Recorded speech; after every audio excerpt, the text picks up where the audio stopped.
跟住 Chem 1連 Chem 1呢，就係36條 MC 啦。咁咧俾兩個 statement 你啦。咁 statement 1咧佢就話喺個 room condition 嘅時候咧，嗰個 SO2 嘅 volume 咧係大過 N2 嘅咁樣。咁佢就同你講話兩個都 1 mol 啦咁樣。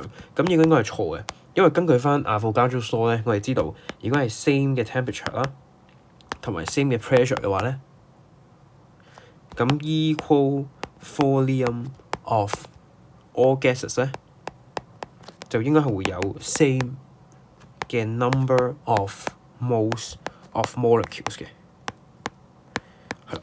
咁所以如果咁講嘅話咧，咁即係 1 mol 嘅 N2 同1 mol 嘅 SO2 咧，應該嗰個嘅 volume 咧會一樣嘅。咁所以 statement 1係錯。